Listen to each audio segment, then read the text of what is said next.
This is CNN. Mr. Bush and the boys are whistling past the graveyard. If you believe Pat Buchanan's pitch and at least one new poll, his bid to bury the Bush presidency is gaining ground in New Hampshire. Buchanan in the hot seat on today's Inside Politics. And the Democrats vying for the White House are flashing warning signals about health care as they flood the airwaves of New Hampshire with their prescriptions for reform.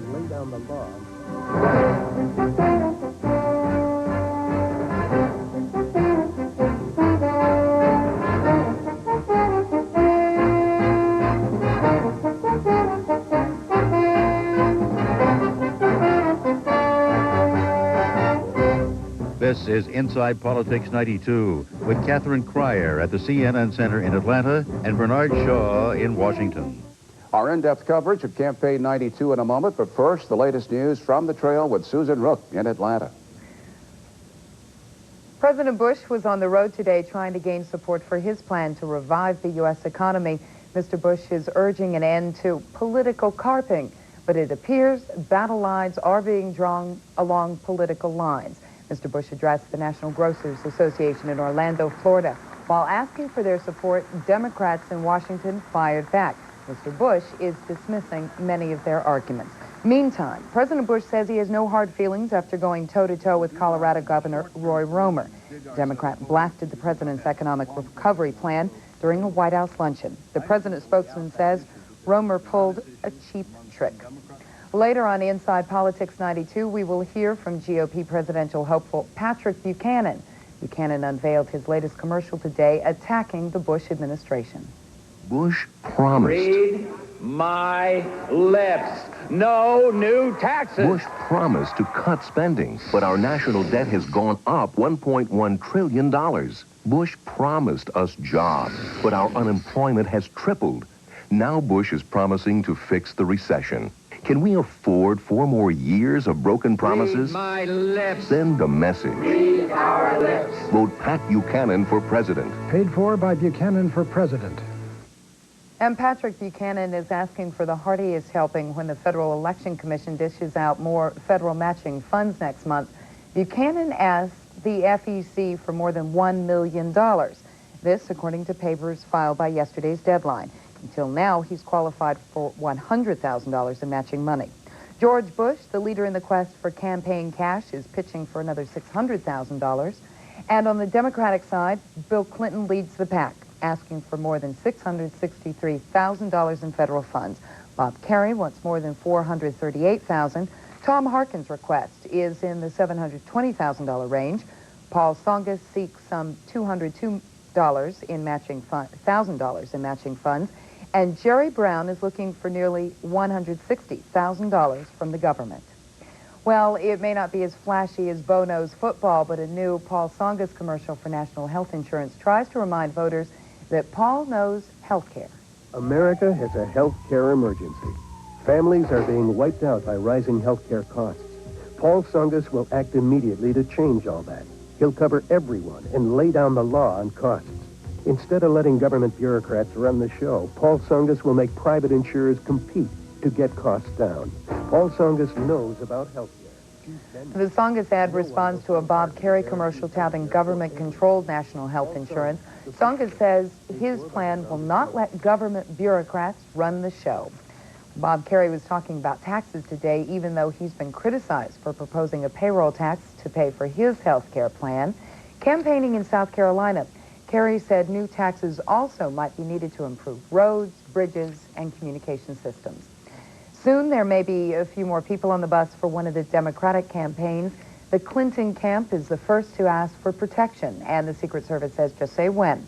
No date has been set for when the Secret Service teams will come on board. The Clinton campaign says there are no threats. This is just a routine step. Well, Dan Quayle is 45 years old today and working hard to stay employed for another 4 years. A grassroots group called the Friends of Dan Quayle forked over $25 apiece at a party tonight to sing happy birthday to the vice president. Inside Politics has a lowdown, by the way, on a joke Mrs. Quayle was expected to tell her husband. It goes like this. People used to say you were young and inexperienced. Now they say you're old and inexperienced. That's what we heard. Thank you for joining us. I'm Susan Rook. Now back to Catherine Crier for a look at what's coming up. It's a dirty job, but Pat Buchanan thinks someone has to do it. Next on Inside Politics, we talk to the man who's challenging George Bush on his own GOP turf in a bid to enter the White House from the right wing.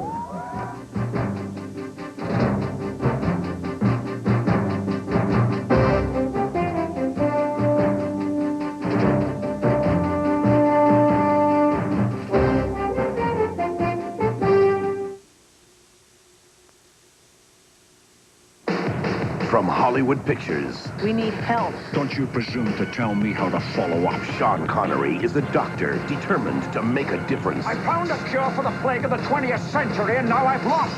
This is the cure for cancer. Haven't you ever lost anything to pass your car keys? On the trail of an amazing discovery, he found an explosive adventure. Medicine Man, rated PG-13. Starts Friday, February 7th at a theater near you.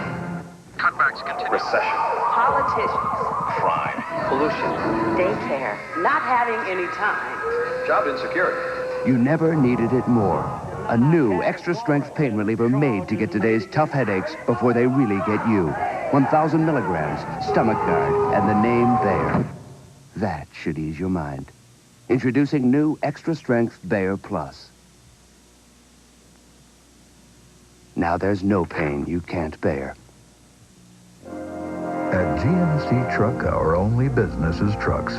That has been for over 80 years. A dedication to truck strengths and values to keep in mind. Because when you need to haul something, tow something, carry precious cargo, find new trails, or simply ride high and proud, there's nothing quite as strong as a truck. GMC Truck, the strength of experience.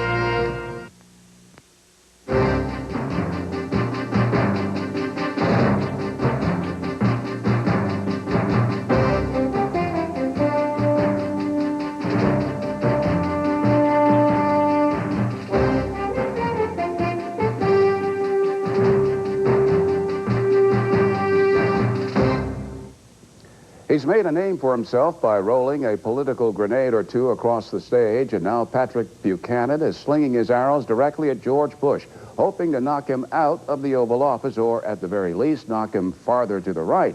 CNN Special Assignment Correspondent Ken Bodie has a profile of this pundit who would be president. Pat 92! Pat 92! Pat 92! Pat Buchanan, searching the skies of New Hampshire for George Bush. Searching, he says, for the globe-trotting president. Buchanan is having fun, but his message is pointed. George Bush has walked away from his party's principled position on no new taxes. If that is conservatism, I don't any longer understand the term. He's vinegar, you know, he's shaking it up. When Pat gets into a presidential race, he doesn't gather 5 advisors onto him and say, okay, what do I think? What do I believe? What are my views? He knows his views. Do you know how many, the German army, do you know how many troops are in the German army? No. They're cutting it to 370,000 so we can defend them. Patrick J. Buchanan has been dispensing that vinegar and those views on television and in newspaper columns for decades. He may be America's best-known political tough guy. I think it's simply like a boxer. I do my job when I'm in the ring. And then when you get out of the ring, you're a different man. The self-image of a man who grew up in rough-and-tumble working-class Washington, D.C. You know, you come from an Irish Catholic family of 9 kids and going to Catholic schools in a Protestant neighborhood. And the 40s and 50s was a particular way to grow up. Buchanan says that his father, William, was one tough apple who brought his very conservative views to the dinner table each night. We were told that we could have our own ideas and our own beliefs, but we better be able to defend them. So if we wanted to challenge somebody, if we wanted to present something, we had to have the argument, because there was always someone there who says, no, you're wrong. And so you had to be able to defend yourself. Buchanan is married with no children. His political development is intertwined with the strong Orthodox Catholicism of his youth. He attended Gonzaga Parochial High School, his moral and academic training by Jesuit priests. Manly virtue, hard virtue, that's what they teach at Gonzaga. That is, that virtue and rigor in one's belief, self-discipline, doing the right things in life, that these are to be regarded as manly things, not as things to be shunned. Pat Buchanan. Good enough? If Pat Buchanan is a fighter today, little free publicity for Newsweek. It is in no small part because when he was growing up, physical conflict was part of his culture.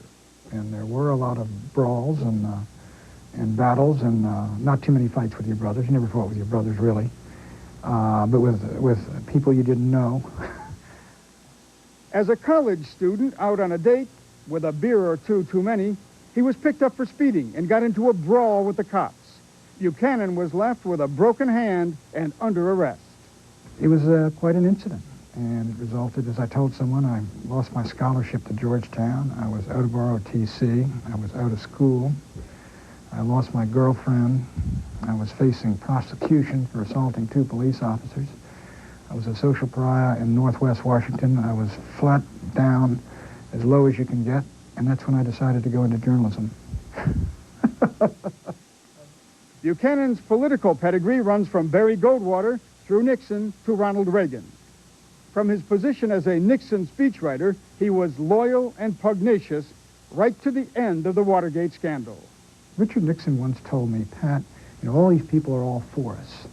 That's really great. Count your friends when you're down. And I think I was a little Richard Nixon when he was down. Loyalty is very important in the Buchanan value system. He also stuck by Ronald Reagan and Oliver North in the Iran-Contra affair. We're out here in Lafayette Park at high noon on a winter's day saying to that liberal clack up on Capitol Hill, you will not bring this president down. One Republican president Buchanan is not loyal to is the one he considers elitist and insufficiently conservative. He says he's not afraid that he's dividing the Republican Party. This party is already divided. It is divided before I came up here to New Hampshire. We helped a little bit tonight. Yeah, I hope so. How you doing? Good to see you, Pat. I think what I'm doing is being faithful to my movement, of which I am now a leader, and faithful to the things the Republican Party stands for, which brought me into it.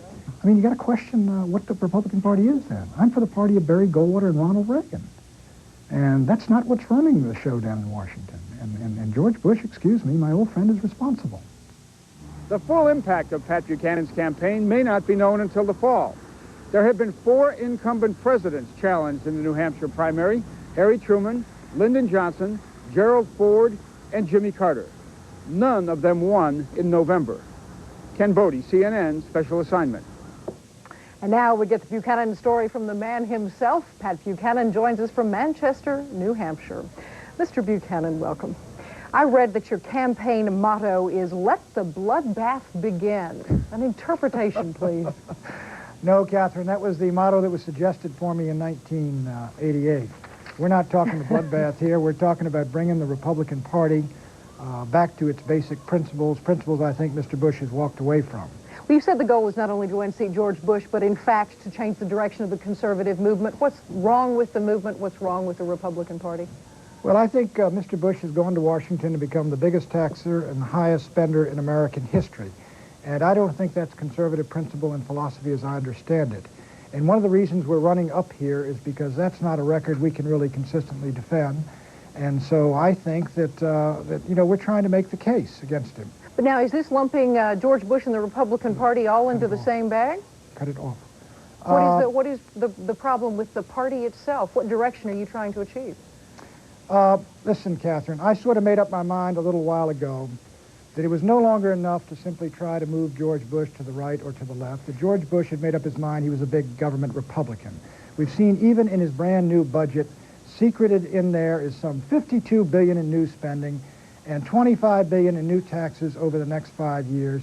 He is moving in a direction which is not conservative, which is not the direction he said he would go in.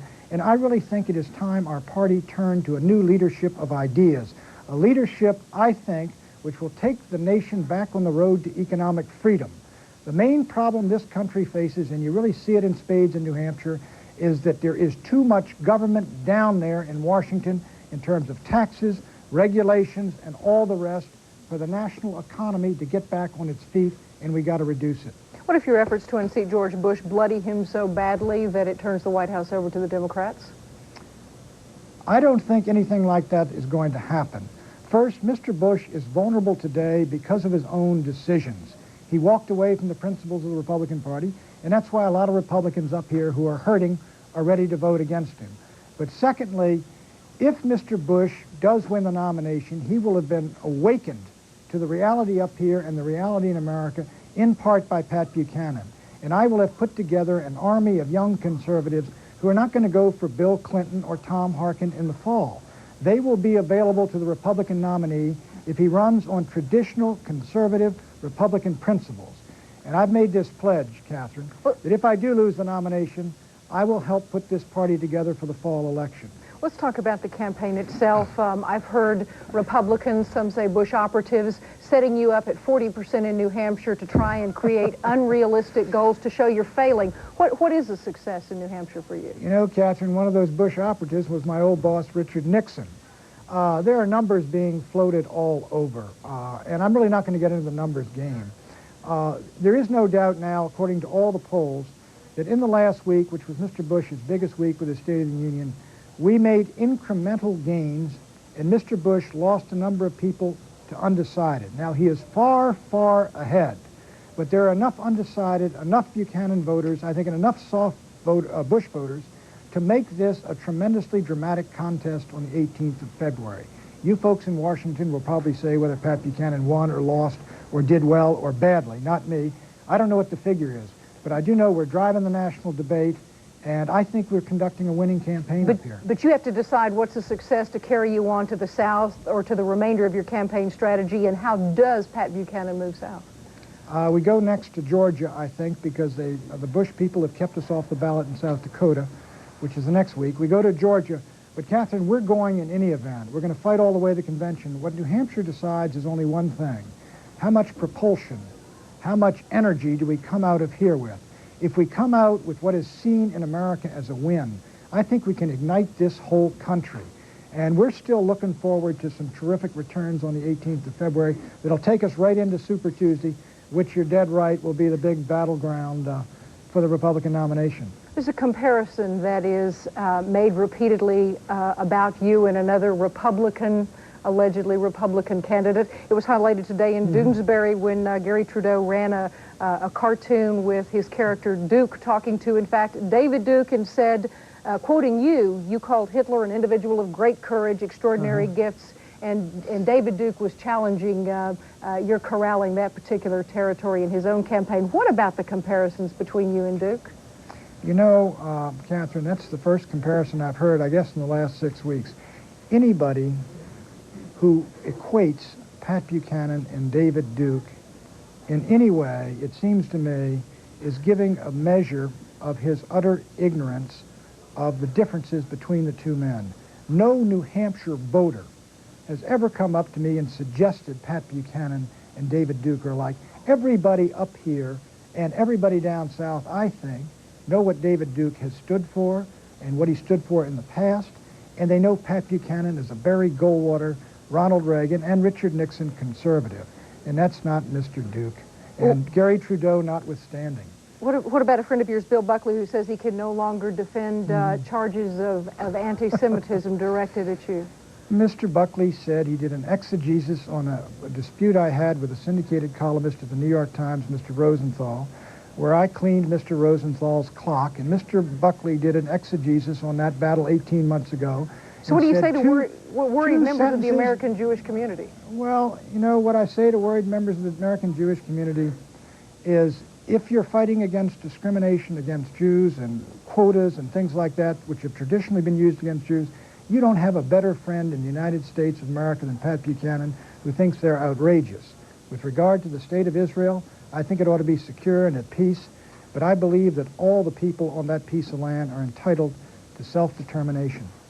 Ronald Reagan filed his own personal tax returns to let the American people see where his income was coming from. At this point in time, You haven't yet complied, as I understand it, with the minimal requirements of the FEC. In fact, have missed your filing deadline for general financial disclosures. Do you intend to disclose either generally or tax returns?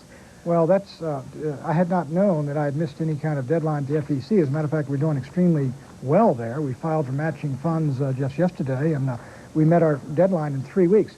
No, with regard to tax returns, I think Ted Turner could probably help out the FEC. He's the one that paid me most of my money, and he knows how much I made. I honestly, Catherine, I'm not even going to be able to do my tax return. I'm going to have to get an extension because we figure we'll still be in the primaries in April. But listen, I haven't seen the other candidates filing, but when I get back to Washington and get some time to pull all this together, I'll be happy to do it. There's no problems there. Ted Turner knows it all. Well, in that piece that we saw Ken Bodie do, loyalty was one of the characteristics placed upon you.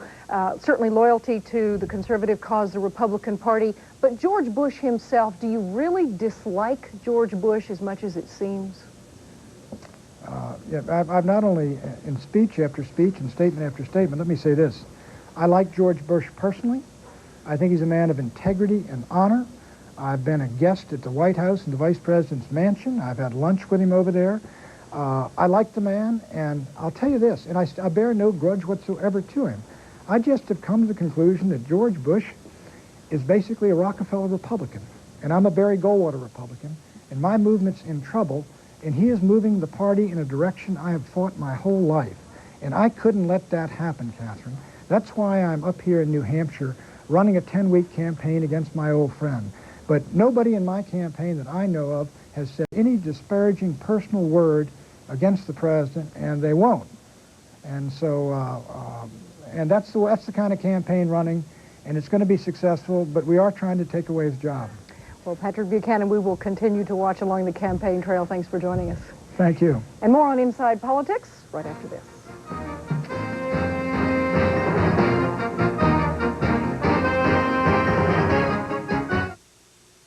My glasses are always too tight or too loose. Why can't they ever keep their fit? You don't have to put up with glasses that don't fit anymore, because now LensCrafters has so many new ways to make glasses more comfortable. Now LensCrafters brings you better fit for greater comfort. LensCrafters glasses fit your snug points with features like new snug fit hinges that hug your head and won't lose their gentle hold. Now that's what I call a great fit, and they'll stay put. LensCrafters, better fit for greater comfort in about an hour. My role will not just be that of a moderator, but a participant. You really never know what you'll see or hear because it's unrehearsed. People come out of prison, repeat their crimes at an 80% level. It's called real TV. American Express now gives you an easy way to apply for membership.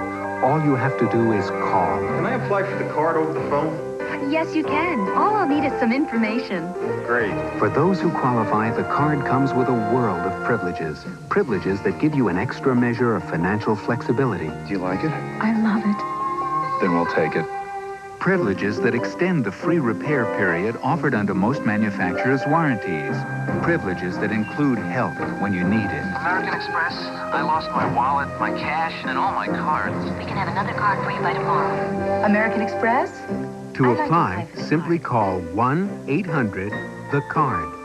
We'll take your application over the phone and start processing it right away. That was so easy. Thank you. Thank you for calling American Express. On the card, sir? No need to wrap it. Membership has its privileges, so call 1-800-THE-CARD now.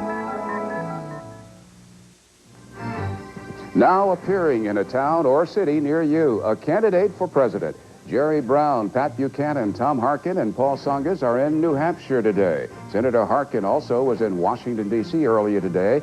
It was bluegrass and Music City for Bill Clinton. He turned up in Frankfort, Kentucky, then picked up endorsements in Nashville, Tennessee. Bob Kerrey campaigned in South Carolina. He'll spend the night in New Hampshire. Even George Bush was on the road in Orlando, Florida.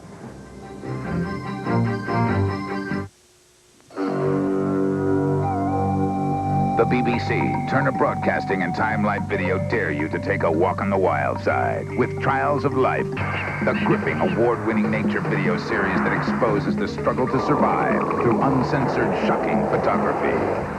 Join acclaimed naturalist David Attenborough for a close encounter with raw nature as you've never seen it before. Violent footage shows you the thrill of the hunt and the strategy of the kill, the relentless drive to continue the bloodline, and the miracle of birth.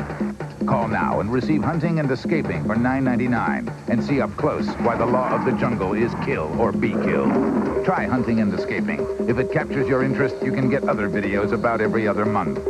Each tape explores the harsh realities of survival in the animal world. People magazine calls Trials of Life visually stunning. See the deadly art of survival in the wild with Trials of Life. Some scenes may not be suitable for younger viewers.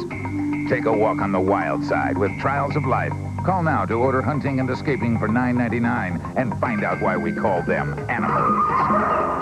To order your Trials of Life, call 1-800-548-5800. That's 1-800-548-5800. Or send $9.99 plus $3.23 shipping and handling to Trials of Life, P.O. Box 1880, Department 2, Alexandria, Virginia 22313. Or call 1-800-548-5800. Are the Japanese telling us the truth and we just don't want to hear it? Or are they just tooting their own horn at America's expense? We'll take a look at where our nation really stands tomorrow on Sonia Live, 1 p.m. Eastern, only on CNN.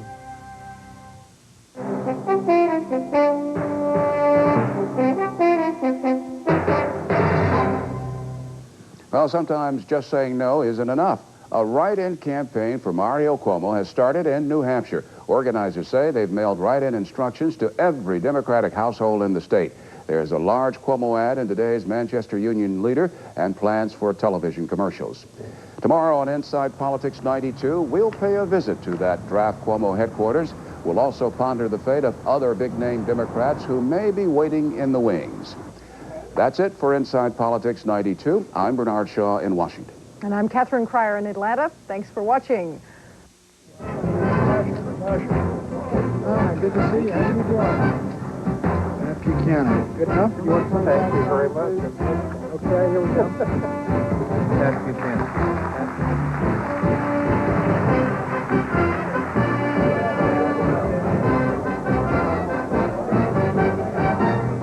Pat Buchanan, good to see you.